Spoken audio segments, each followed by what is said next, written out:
इस वीडियो में हम लोग क्लास 7 भूगोल का अध्याय 10 पढ़ने वाले हैं, जिसका नाम है मानव पर्यावरण अंतःक्रिया अपना प्रदेश बिहार। तो इस वीडियो में हम लोग इस चैप्टर का A to Z question answer solve करेंगे। तो देखिए, ये सब अभ्यास के प्रश्न हैं कि बिहार के पूर्व में ये है ना क्या है ये सब। तो चलिए पीडीएफ से आपको बताते हैं। तो ये रहा पीडीएफ। तो सबसे पहले हम लोग पढ़ेंगे सही विकल्प चुने। तो पहला है बिहार के पूर्व में है, तो बिहार के पूर्व में क्या है? पश्चिम बंगाल राज्य है। अगला है 2, मधुबनी पेंटिंग जुड़ी है, तो मधुबनी पेंटिंग जुड़ी है किसमें? मिथिला क्षेत्र में। ठीक है। नेक्स्ट है जमालपुर में अवस्थित है, तो जमालपुर में ना रेलवे कार्यशाला है। 2 है सही मिलान करें। ठीक है। तो चूना पत्थर, तो चूना पत्थर कहाँ मिलता है? कैमूर में मिलता है। ठीक है। जर्दालू आम है ना, ये भागलपुर में मिलता है। और रेलवे वैगन प्लांट है ना, ये बनाया जाता है किस में? मोकामा में। तो रेलवे वैगन प्लांट है ना, इसको मोकामा में मिला दीजिएगा। ठीक है, मोकामा में। ठीक है। जर्दालू हम बता दिया भागलपुर। और तेल शोधन कारखाना कहाँ है? बरौनी में। ठीक है। जो पेट्रोलियम निकलता है ना, कच्चा पेट्रोलियम, कच्चा तेल जिसको बोलते हैं, तो उसमें से पेट्रोल, डीजल, केरोसिन तेल ये सब जो है उसको अलग किया जाता है बरौनी में। ठीक है। तो ये रहा आंसर, आप इसका स्क्रीनशॉट ले लीजिएगा, सीधा सीधा दिया हुआ है। 3 है निम्नलिखित प्रश्नों के उत्तर दीजिए। 1 है बिहार की भौगोलिक दशाओं की जानकारी दीजिए। ठीक है। तो उत्तर लिखेंगे बिहार राज्य मध्य गंगा के मैदान में स्थित है, जिसके उत्तर में नेपाल हिमालय और दक्षिण में प्रायद्वीपीय पठार है। यहाँ वर्षा बंगाल की खाड़ी के मानसून से होती है। बंगाल की खाड़ी से जो मानसून आता है ना, उससे बारिश होता है बिहार में। और जलवायु कैसा है? उपोष्ण कटिबंधीय है। ठीक है, उपोष्ण कटिबंधीय। 2 देखिए, बिहार में लोगों का मुख्य पेशा क्या है?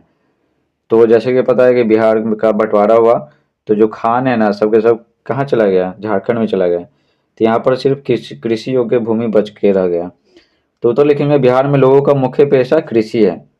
ठीक है। वैसे नौकरी करने वालों की संख्या भी कम नहीं है, तो नौकरी यहाँ लोग करते हैं जो कि खेती नहीं करते हैं। बहुत सारे लोग दूसरे राज्यों में जाकर काम करते हैं, कौन? मजदूर के रूप में।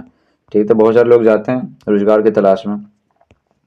ठीक है। दिल्ली, बम्बई, सब जगह तो बिहारी हैं ही। विदेश में भी जाते हैं कार्य करने के लिए मजदूर के रूप में। ठीक है। 3 है बिहार को किन प्राकृतिक आपदाओं का सामना करना पड़ता है? इसका जनजीवन पर कैसा प्रभाव पड़ता है? तो जैसा कि पता है बिहार बीच से क्या गंगा नदी बहता है, तो और ऊपर क्या है? नेपाल है। ठीक है। नेपाल ऊंचा है, तो उधर से जो नदी निकलता है ना, तो सबके सब क्या होता है? उत्तरी बिहार में आता है। ठीक है। तो उत्तरी बिहार है ना, बरसात के मौसम में है ना, यहाँ पर बाढ़ आ जाता है। और दक्षिणी बिहार में कई बार सूखा आ जाता है। तो उत्तर लिखेंगे उत्तरी बिहार को बाढ़ और दक्षिणी बिहार को सूखा का सामना करना पड़ता है। कोसी क्षेत्र बाढ़ से प्रभावित होता है। जो उत्तरी बिहार बताया ना, तो वो कोसी नदी हर साल बाढ़ लाती है बरसात के मौसम में। गृहस्थी अस्त व्यस्त हो जाती है।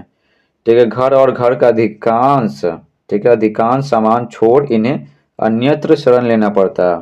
इनको कहीं और जाके रहना पड़ता है जब तक कि बाढ़ का पानी है ना हट नहीं जाए।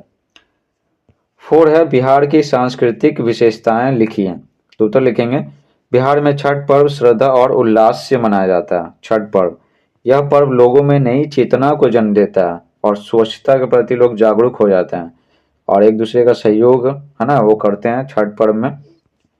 ठीक है। तो ये सहयोग की भावना को भी बढ़ाता है। यहाँ गुरु गोविंद सिंह जी का जन्म उत्साह है ना, जन्म उत्सव उत्साह से मनाते हैं, क्योंकि गुरु गोविंद सिंह का जन्म है ना पटना सिटी में हुआ था। तो यहाँ पर ये क्या है? गुरु गोविंद सिंह जी ये सिखों के 10वें गुरु हैं। तो इनका जन्म उत्सव उत्साह से मनाते हैं। बिहार की मधुबनी पेंटिंग अब पूरे विश्व के लोगों को पसंद आ रही है। ठीक है। मधुबनी पेंटिंग ये विश्व स्तर पर प्रसिद्ध है। 5 है बिहार के मुख्य फसलें क्या क्या हैं? तो उत्तर लिखेंगे बिहार के मुख्य फसल धान है, धान। अन्य फसलों में गेहूं, मकई, दलहन, दलहन मतलब जितना प्रकार का दाल है, तिलहन, ठीक है, तेल वाले जितना सारा चीज़ है सब, गन्ना, जूट, मसाले आदि भी उपजाए जाते हैं।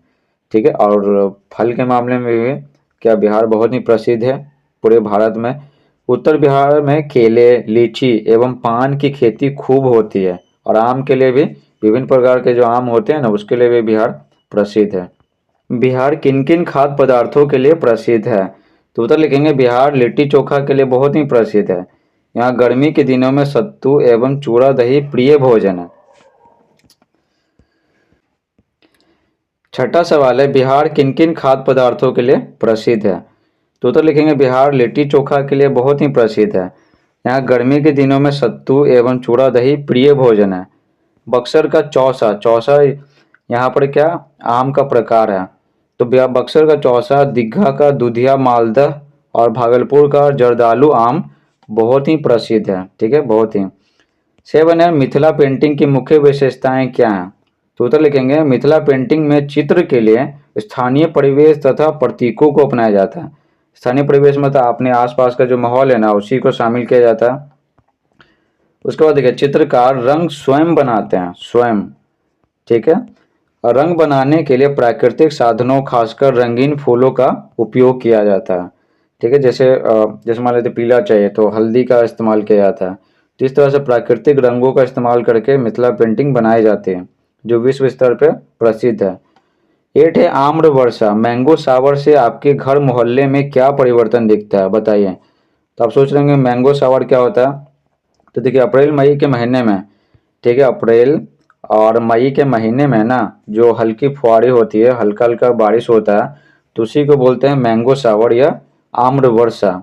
ठीक है, तो उसी का बोल रहा है कि क्या फायदा है, आपके घर मोहल्ले में क्या परिवर्तन दिखता है, तो बताइए। तो उत्तर लिखेंगे मैंगो शावर के कारण आम के फल तेजी से बढ़ने लगते हैं। ठीक है, कभी कभी चलने वाली आंधियों से आम के टिकोले पेड़ से गिर जाते हैं। टिकोला गिर गया तो आम नहीं बन पाया, जिससे आम की फसल कम होती है। ठीक है, लेकिन क्या होता है, लेकिन गर्मी से थोड़ी राहत भी मिलती है। ठीक है, अब मई के महीने में क्या होता है, बहुत गर्मी पड़ता है तो लोगों को राहत मिल जाता है, हल्का फुल्का बारिश होता है तब। ठीक है, जिसको मैंगो शावर कहते हैं। और फायदा क्या, आम के फल तेजी से क्या होता है, बढ़ने लगते हैं। अब देखिए आप पढ़ेंगे क्रियाकलाप। ठीक है, 4 में है क्रियाकलाप। तो 1 है, नीचे 11 किस्म के आमों के नाम दिए गए हैं, उन्हें ढूंढे। 11 किस्म के, जैसे अभी पढ़े ना चौसा। ठीक है, इस तरह से बाकी ढूंढेंगे तो सब मिल जाएगा, सब इसमें दिया हुआ। ठीक है, तो देखिए कितना किस्म का, 11 किस्म का। तो देखिए बीज, चौसा, डंक, जैसे डंक यहाँ पर है, बम्बैया, ठीक है, जर्दालू, सुकुल, मिदुआ, 10 हर्ग, गुलाब खास, तोतापुरी, मालदा। तो ये सब क्या है, ये सब ढूंढिएगा तो इसमें आपको मिल जाएगा। ठीक है, तो ये बताने की जरूरत नहीं है, तो आप ढूंढ ही लीजिएगा। 2 है, बिहार के मानचित्र में नदियों को दर्शाएं। मानचित्र में, तो ये रहा बिहार का मानचित्र, और जो मेन मेन नदियां हैं, मुख्य मुख्य जो नदियां उसको दिखाए हैं। तो ये क्या है, ये गंगा नदी है। ठीक है, गंगा नदी। और इधर से यूपी से आती है घाघरा नदी, इधर से गंडक, इधर से बूढ़ी गंडक, और इधर से हिमालय की तरफ से कोसी नदी, और इधर से महानंदा नदी। तो ये सब के सब क्या होते हैं, ये सब के सब गंगा नदी में मिल जाते हैं।